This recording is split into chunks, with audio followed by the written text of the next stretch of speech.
So up to this point, we have graphed only inequalities that had a single variable in them. And we graphed them on a number line because if you only have one variable, you just need a number line to graph that single variable. But it is possible to graph inequalities that have two variables. And when you have two variables, you have to graph them on a graph that has both x and y, and that's a coordinate plane. And so let me show you how we can do that. So this inequality is 3x minus y is less than 2. The first thing that I need to do is put it in slope-intercept form. So I'm going to go ahead and take the original inequality and I'm going to get the variable y isolated. So step one is that I'm going to subtract 3x on both sides. Okay, that's going to give me negative y is less than negative 3x plus 2. And then because the y is negative, I will need to either multiply everything by -1 or divide everything by -1 to change the negative y to a positive y. And because I'm multiplying or dividing by a negative, the inequality symbol in the middle flips. Okay, so here is my equation in slope-intercept form. Y is greater than 3x minus 2. So to start off with, I'm just going to graph 3x minus 2 just like it was a linear equation. So this has a slope of 3, which if I write it as a fraction so that I have rise over run is 3 over 1. And it's got a y-intercept of -2. So I'm going to go to my graph and I'm going to start on the y-intercept at -2. And a slope of 3 means I will go up 3 and over 1. So I'm going to count up 1, 2, 3, and over 1. And there's my second point. So far, this is exactly like graphing a linear equation, but here is the first spot where it differs from a linear equation. I'm going to use a ruler to connect these 2 points, but the way that I connect the points depends on the inequality symbol. The inequality symbol that I have is greater than.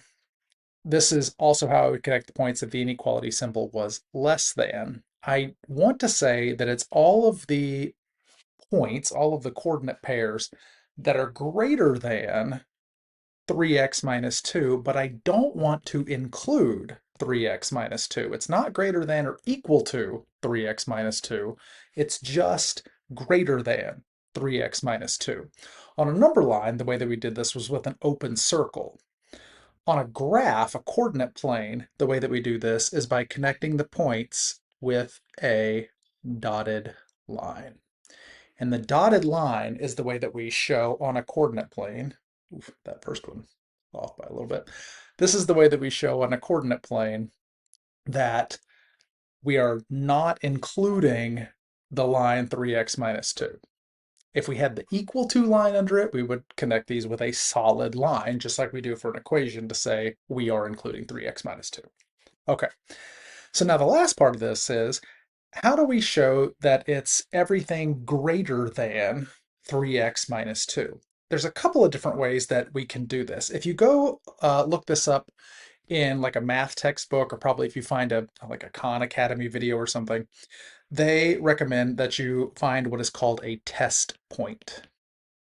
And a test point just means you pick a point on the coordinate plane that is not on the line. So you pick a point that's either to the right of the line or to the left of the line. So I'm just going to pick a random point. Let's pick this point right here. And that point is -2, 2.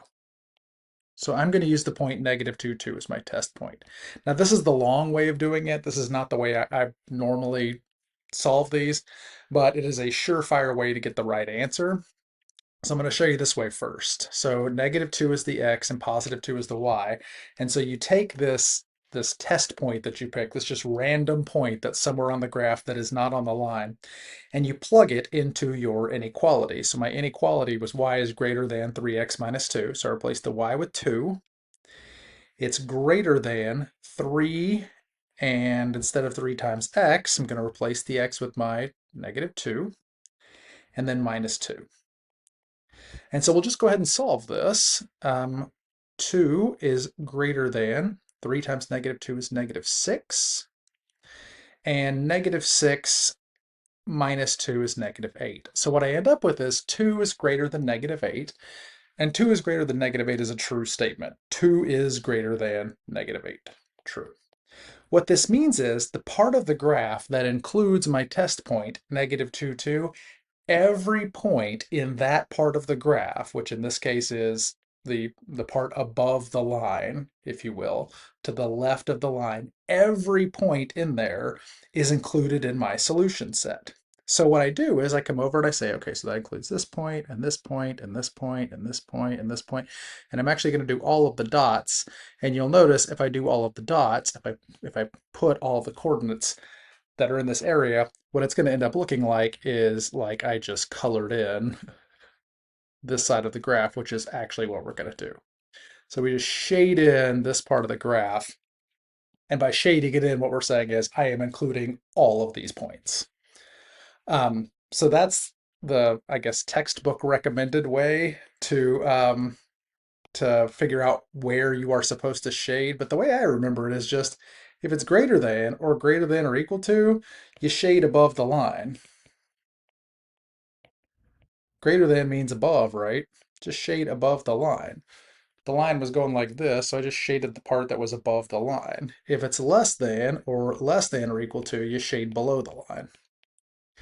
It's worth knowing both ways because sometimes you will get asked a question like, is this point in the solution set? And the way you figure that out is by plugging it in, just like we plugged in our test point. So we need to know how to do a test point. But if all you're asked to do is graph it like we were here, to me it's much easier just to know that greater than means above the line, less than means below the line. So it's worth knowing how to do both ways, but if all we have to do is graph, just remember greater than's above, less than's below.